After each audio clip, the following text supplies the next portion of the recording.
Hello, everyone, and welcome to the Q&A session with Mr. Uberto Pasolini, who is in conversation with Mr. Baradwaj Rangan.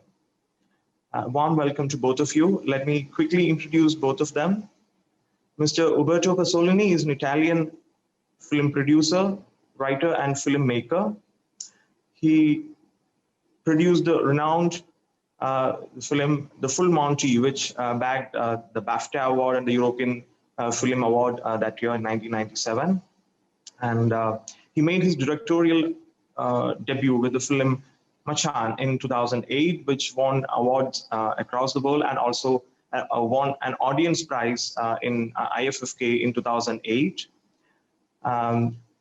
His latest film, Nowhere Special, is being screened in the World Cinema section of 25th International Film Festival of Kerala.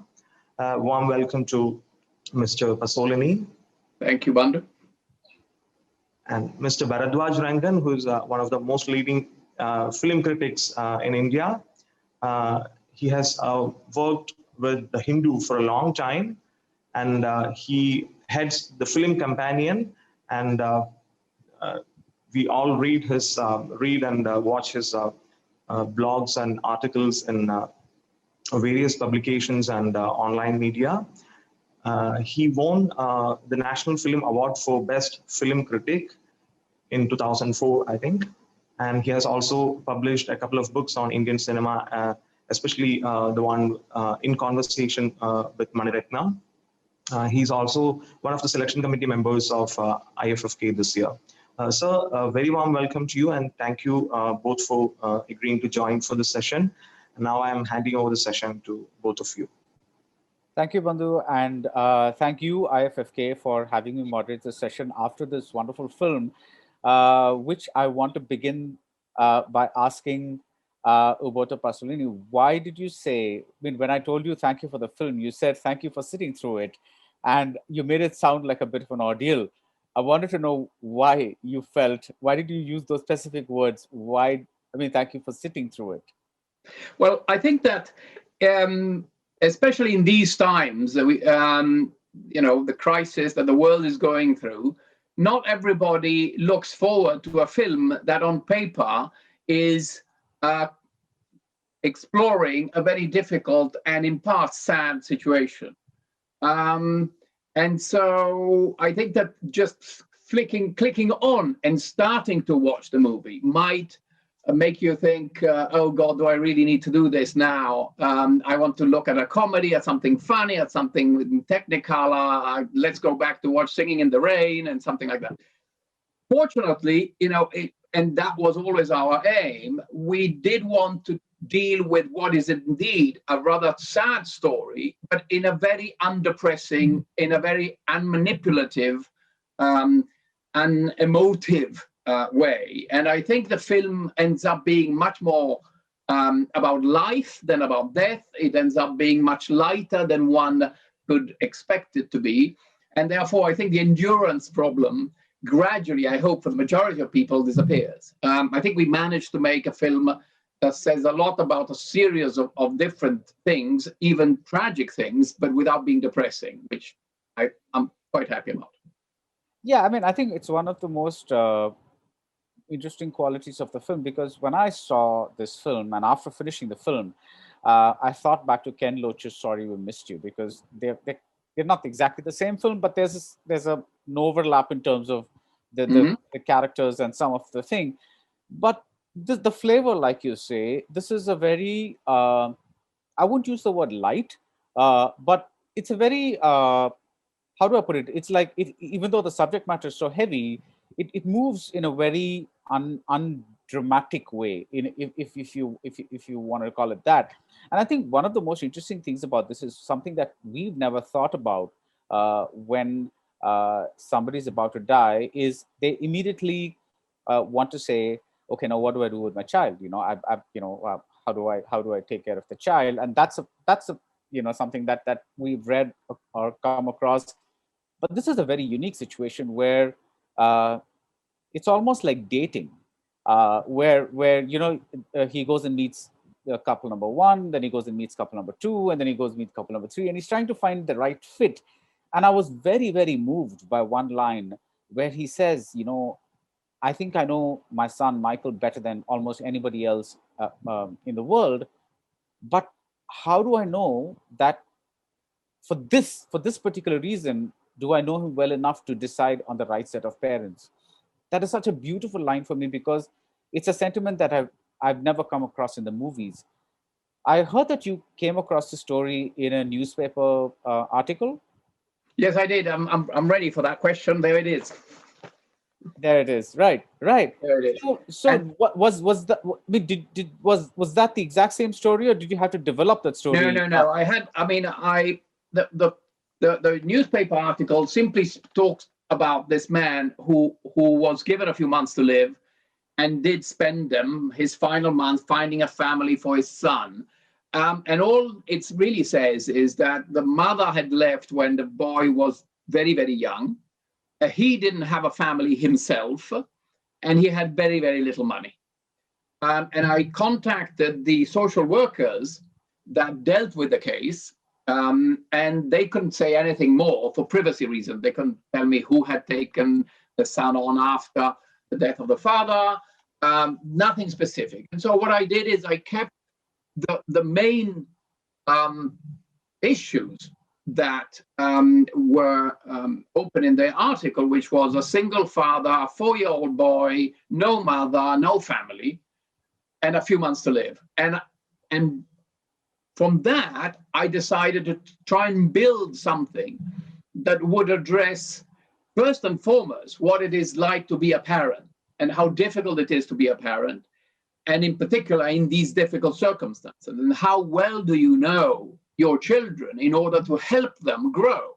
I have 3 daughters now grown up in their 20s, and for me, being a parent is much, much more difficult than trying to be a filmmaker. I'm not a very good filmmaker.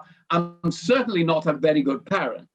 And the difficulty is, how do you balance support, cajoling, advice, staying away from the life of your children, letting them grow in who they want to be rather than what you would like them to be. Right.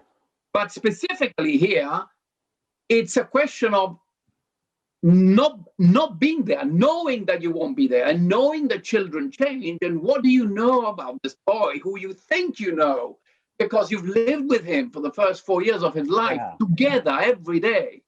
And then you have to give him up, give him away, find somebody for him.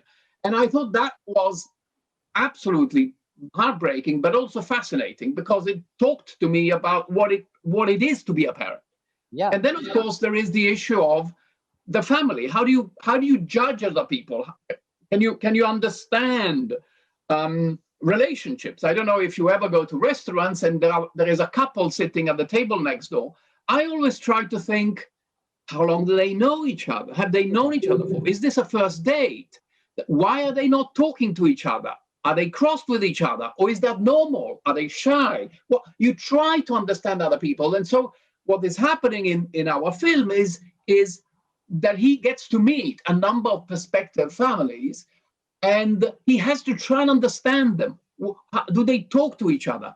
Are they friends? Are they a loving unit? Will they be good for my Michael? And so I did a lot of research. I talked to a lot of people who are involved in the adoption and fostering process, people who were adopting, people who were hoping to adopt, people who arrange adoptions. So I did a lot of research on that. And then I did some research on what it's like to be told that you're going to die. So I read a lot of books and autobiographies, in a way, from people who have been given terminal, what do you call them? Suggestions, advice, the idea that they will soon not be around anymore. And I talk to people who deal with childhood bereavement, so people who try to help children deal with the loss of a sibling or the loss of a parent. And then after all that, I started writing, and this is what came out. Lovely. And just like you say that how do we somebody based on just the first 4 years of their lives, when they could grow up to be somebody completely different. Another detail that I found very moving is John's reluctance to fill up that memory box, because one part of him is saying, isn't it better that Michael grows up with a blank slate and like just remembers nothing about his past, and just assumes that he's with that family. So all these little details are what I think make up the film. And I think another really interesting thing that you do is that we've seen parenthood not just from John and Michael's relationship, but also from the various couples that he meets along the way, because each of them has a different little story or anecdote or something that says something about their experience of either being unable to have children or having children or whatever it is. So is that a design that you consciously kept in the film? I did, by which I mean I didn't want a series of families who all were coming to the idea or the act or the hope of adoption in the same way. Most of those stories are stories that are stolen from people I know, from people I talked to, from people who are on the internet and talk about their lives.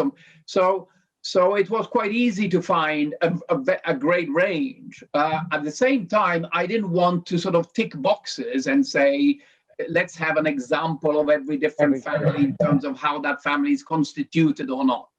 But the truth is that when adoption agencies try to pair, to join a child with a potential family, they go through an understanding, an analysis of what the boy might need, and they try to understand whether that boy needs, or the girl, or whoever, or maybe the two children need a loud family, a quiet family, a single parent. What will fit better? And so that kind of journey is what we do. Of course, normally that journey does not involve a parent. I'm not sure about the situation in India, with an adoption situation in India, but in the UK, certainly, the vast majority of cases, children are put up for adoption when the parents are either not there because they have died, unfortunately, or they have been deemed unsafe for the child, and therefore the child is taken away from them, and therefore they are not involved. Even if they're legally allowed, they're not involved in the choice of a new foster family, a new family. And the meetings that you see in the film are usually held between prospective adopters and the foster parent who knows a little bit of the child because that child has been with them for a few months maybe, or maybe longer, and who is going to help the agency decide whether the pairing will work or not. So a parent is usually not involved. This was an extreme, strange case. But these meetings do take place. And I tried to imagine what it was like for a parent to not just think about what kind of family, but be confronted by the realities of not ideas of families, but individuals with their own stories, as you say, their own backgrounds, their own reasons to come to this place in their life. I thought that was a very interesting way, even for myself, about thinking about parenthood and my obligations to my children. Yeah, and like you say, it's not programmatic at all. It's not like couple A represents this and couple B represents this. So it just comes across as almost anecdotal, because the only common subject that they have to talk about is something about children or parents or something like that. So that comes across very naturally. Now, one of the most difficult things in any film is to decide on a title. How did you settle on the title? And another thing that's really difficult in any film is to figure out how to end it. How did you decide on this particular ending? Okay, two questions. First of all, I cheated on the title. You stole it from somewhere? I took it from somewhere else again.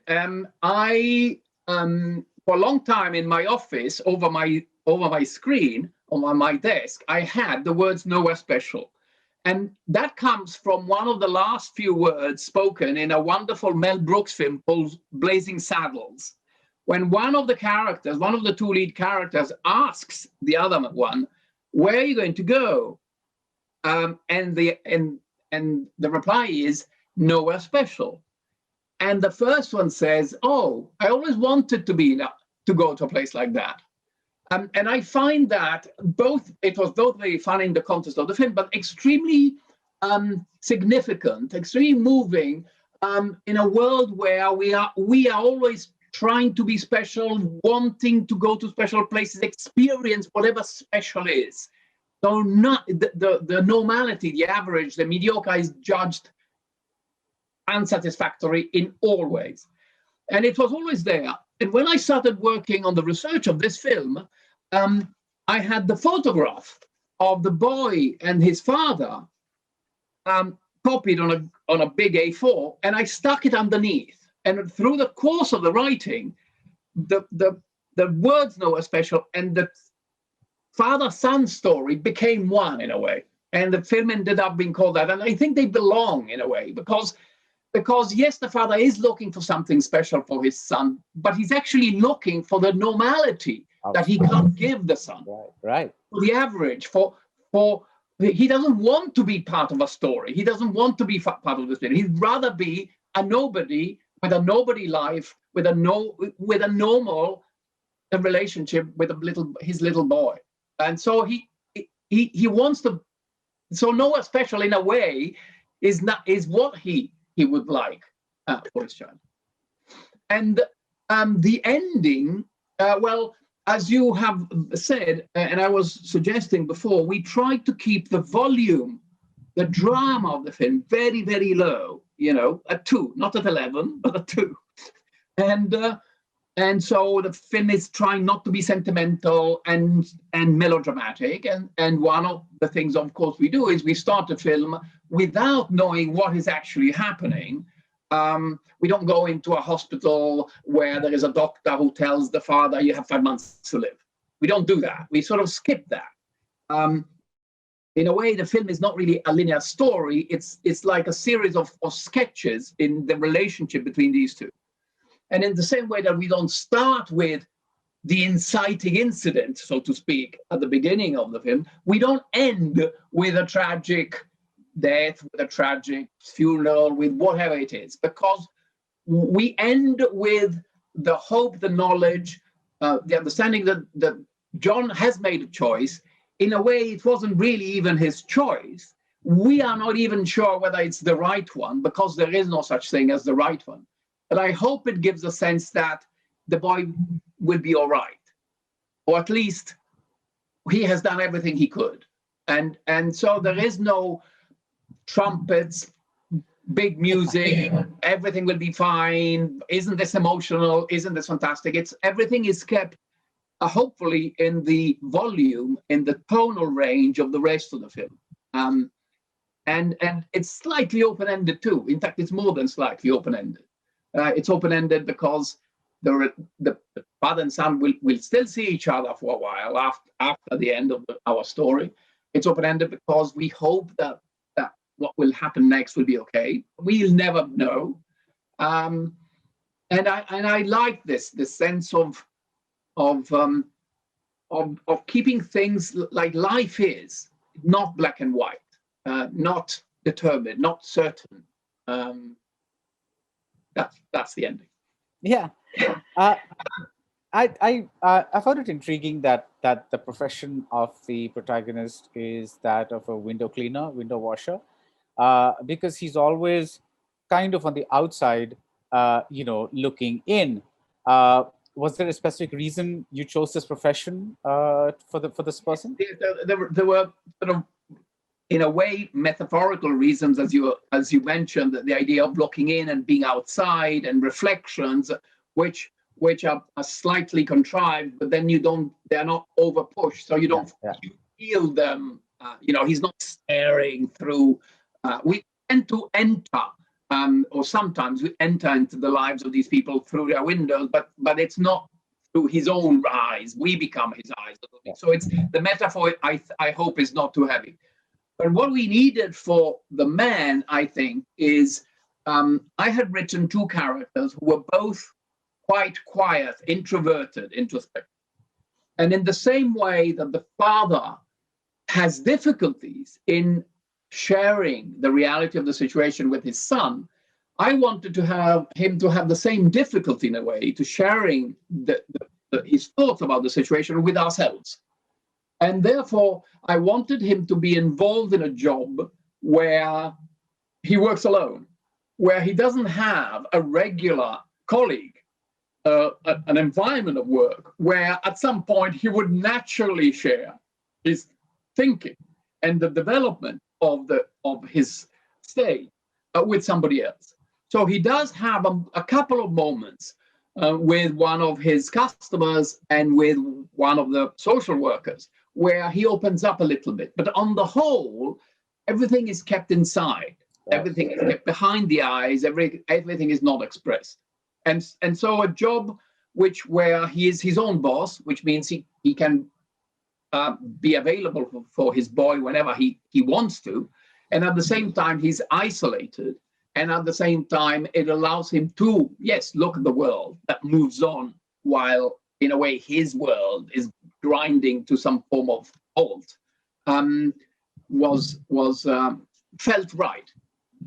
Yeah, and I think one of the things that really, because you said introverted, and even there was this part of him that comes alive when he's trying to explain things to his son. His son's favorite toy is a lorry, and he tries to explain the process of adoption. On that overbridge, he's trying to talk to him about the lorries that are taking, go from one place to another, and how would it be if you went from one place to another. I found those things really, really touching, because later when you look back, actually when I look back, I remembered that even the first time we see Michael is through a window.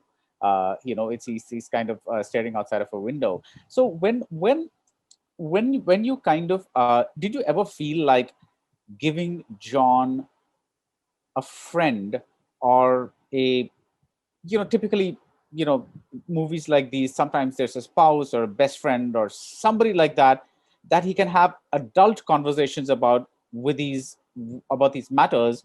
Here it's almost like he's only talking to Michael, and maybe to an extent to the caseworker, the adoption caseworker. Was there ever the temptation to give him a peer of his, not a spouse definitely, because in your movie she's not in the picture, but somebody of his own age group to kind of talk to about his problems or his issues? No, I think, as I was saying before, I think I didn't want to articulate. I wanted to see a man who is suffering inside and doesn't know how to share. And the person he really wants to share with is, of course, Michael. Yeah. And he tries to get to it bit by bit. How about a different house? And then it's the son that asks him about the dead beetle, and so he takes that opportunity to try and talk to the son about death. And then, but it's what I was interested in was the difficulty of talking about things like that. And in a way, if you have a constant companion or constant another adult, if John had another adult with whom to consistently explore his emotions, his feelings, his ideas about what was happening, that in a way would have taken away not only from the truly difficult situation he is in expressing these thoughts, but also would take away from his relationship with his boy, because it would make the relationship with the boy a secondary one, a minor one, because the emotions were not expressed with the boy, right? But have been expressed with somebody else, and so the boy would have been a tool to his own journey. Yeah. But as for me, the film is a journey of the father and the son together. Right. So much so that I think that at the end of the film, in a way, or towards the end of the film, it is the father has become the child, and the child has become the father in ways both practical and emotional. it's a son that looks after the father, tries to look after the father when the father doesn't feel well. It's the son who grabs the hand of the father and makes him cross the road at the end, which was the opposite of that. So you have a subtle shift. But as I said, the relationship is a father and son. I think of it as a love story between a man and his young boy, and how that develops and how it changes quite radically over the course of the film. Right. This film also reminded me of one of my very favorite 70s Hollywood films, Kramer versus Kramer. And one of the things that really intrigues me is that, of course, there are so many ways and styles to tell any kind of story. And mainstream Hollywood tends to underline and emphasize things a bit, which when I'm in the mood for it does work for, I think that's a beautiful film. I don't know if you're a fan of the film, but it's one of my It's a very good film. Yeah. So but the thing is, when you watch that and when you watch this, is there the especially in today's world where the minute people, I'm asking a hypothetical question, of course. The minute people feel a little, how do I put this? Like if you're showing something not immediately dramatic, or if something that's not immediately involving, they're going to pull out their smartphones and start, WhatsApping or something like that. So I know filmmakers who live in constant fear of wanting to engage the audience every second of the time, which of course was a problem that a movie in the 70s did not have. Because it was a much slower paced world then. People gave movies their undivided attention. How does a filmmaker today deal with this problem? Do you think about it at all, or do you just say, it's my movie, I'm just going to make it the way I want to make it, whoever wants to watch it can watch it, the rest of them, it's okay? To be completely honest, I don't, or I haven't up to now thought about it in those terms. I am more conscious than ever. I find myself sometimes turning to the telephone when I'm actually watching a film, if the telephone rings. So I'm as guilty as anybody else. But the truth is that in this case, and in the previous films I wrote and directed, which are only another two, I'm really a producer. I'm not a director. I mean, this is a fake hat I'm wearing at the moment.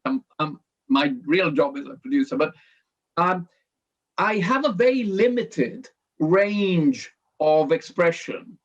And so I play within a range I think I understand. It's a question of taste, but it's a question also of skill and talent and ability. And so even if I were able to analyze a project at script stage, even before we get to the set, and say, I need a different level of excitement to keep the audience going, I suspect I wouldn't be able to create that, because it is not my natural field of sensitivity. And I am proud that this film treats a dramatic subject in a very undramatic way. But if you were to ask me, would you be able to treat it in a dramatic way, in a way that maybe Kramer versus Kramer does? I would say, well, I'm not quite sure.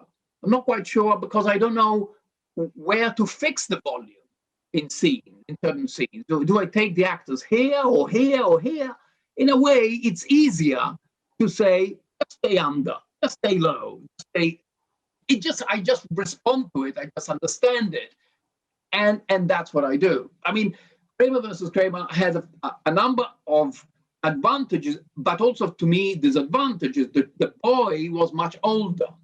So the conversations between father and son could be, or needed to be, much more articulate. And I instead was very happy to deal with a story where those conversations could not be articulate. I was very happy with that. I liked the idea that there was an inherent difficulty, both in talking about something and, on the other hand, in understanding something from the boy's point of view. So, and then of course, in Kramer versus Kramer, there is an enemy, so to speak. You know, the ex-wife, Meryl Streep, who and the battle between the father and the enemy, the ex-wife, is a battle that takes the audience. You know, we hate the mother, or we think we hate her. Then the film is too good and sophisticated to simply hate her, but nonetheless. So the drama volume of the film is naturally higher. I was happy not to have an enemy. You know, in a way that, yes, there is an enemy, destiny, if you want to call it that. But there aren't really occasion for Michael or for John, certainly, to explode in a cathartic way, rage against the world, the destiny, death, the doctors, whatever it is. I don't like that. I'm not quite sure that actually really happens in real life. Yeah. And so I stayed within the confines of, but yes, but is it possible that after 5 minutes, people have switched off and gone off to make their pasta or their curry or whatever they're doing and come back and they have missed 3 bits and you know, it's completely possible. You know, I like the idea of cinemas in a way, and I hope people will go back to cinemas because the audience is basically captive. You know, they have spent their rupees or their dollars to go into the cinema, and the film has to be really offensive for them to leave. They want their money's worth. They're not going to leave. But of course, on a screen, on a television, Netflix, they've paid their monthly subscription. They can skip to something more fun or more interesting or more to the mood or whatever it is. And therefore, some films risk. But I don't think it's a reason not to make them, as long as you can make them in a way that is that makes financial sense from a market point of view, a distribution point of view, a public support point of view, whatever it is. This film was supported by distributors who had distributed my previous films. They were supported by filmmakers' funds available in Northern Ireland. They were supposed with a tax credit in the UK. So it was not financed by a rich uncle who I don't have a rich uncle, but it was made within the confines of what the business allows you to make. And as long as that is okay, then it finds its own world. Fortunately, it was sold very well everywhere around the world. It's made its money back already before even coming out in the cinemas. If it ever will come out in the cinemas, of course, given the situation. And so maybe I'll be able to make another one day. Fantastic. And all the best. I think you underestimate yourself because you have some very interesting and low-key conflict points here, like the point where Michael throws a couple of eggs at the window, or when the child when John does that, or when Michael throws a little tantrum where he's not putting on his pajamas, because within the volume of this film, I thought those are very nicely done little explosions, if you will. They are little explosions, but I really look forward to your next film, and I hope you have a great time. I hope you are having a great time at the IFFK. And thank you so much for this conversation. No, thank you very much for watching the film and being so supportive of it. It was a real pleasure to meet you. And if you can get in fact, you already have my link, my email address. If you could let me know what I should read of your work, I'd be delighted to do that. Or send you a link if you do a podcast or something like that. I'd love to keep in touch. Wonderful. Thank you so much. Okay. All the best. Yeah, and thank you, IFFK. Thank you so much. Okay, thank you. Absolutely. Thank you, Trivandrum. Yeah. Keep going. Keep going.